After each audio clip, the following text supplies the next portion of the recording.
कळत नाहीये मी काय करू। वेदाच्या बाबांच्या डोळ्यात पाहिलं ना की मला अपराधी असल्यासारखं वाटतंय। त्यांचं माझ्यावर इतकं प्रेम आहे आणि मी। मीरा, असं बोलू नकोस। तुझंही त्यांच्यावर तितकंच प्रेम आहे। तुझ्या प्रेमाबद्दल शंकाच नाहीये अगं। मला असं वाटतंय की अथर्वंना तुझं आणि त्यांचं बाळ हवंय। हो ताई, अगं खूप दिवस झाले हाच विषय सुरू आहे। मला आधी वाटायचं की मंजिरी म्हणते म्हणून वेदाच्या बाबांना बाळ हवंय, पण मला आता जाणवायला लागलंय की त्यांना आमच्या प्रेमाचं प्रतीक हवंय। ताई तुला माहिती आहे ना, हे बाळ होण्यामागे मंजिरीचा काहीतरी स्वार्थ आहे अगं,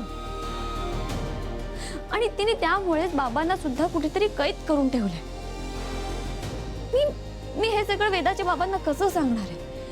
मी नाही सांगू शकत।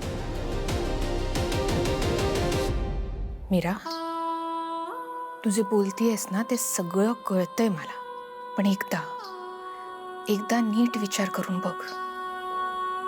ह्या सगळ्यात अथर्वंचा काय दोष आहे? एक नवरा म्हणून त्यांची खूप साधी अपेक्षा आहे तुझ्याकडून।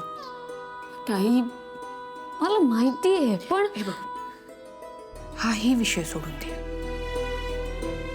एकदा असाही विचार करून बघ की फक्त मंजिरीच्या भीतीपोटी तू तुमचं प्रेम अपूर्ण ठेवतीयस।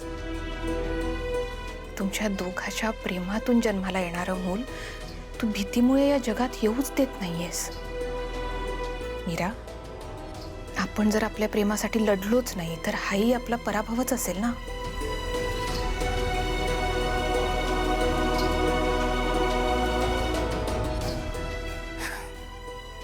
तू माझ्या वेदाला स्वीकारलंस, तिची आई झालीस। आता आपण दोघी मिळून तिचं रक्षण करतोय, तिला जपतोय। मीरा, मी तुला आश्वासन देते, तुमच्या बाळाचं रक्षण आपण दोघी मिळून करू, अगदी शेवटपर्यंत।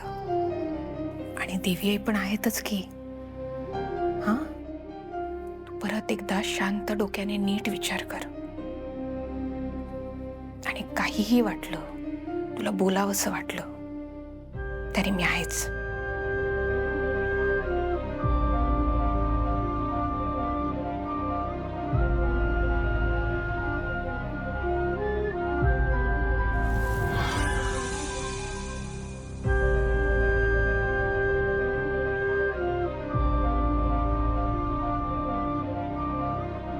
बस झालं, आता बस झालं। आता इनफ इज इनफ।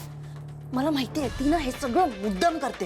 हा, अरे मी किचनकडे जात सुद्धा नव्हते, तिने मुद्दाम माझा इन्सल्ट केलाय त्या मीरा आणि अथर्व समोर। सोडणार नाहीये मी तिला।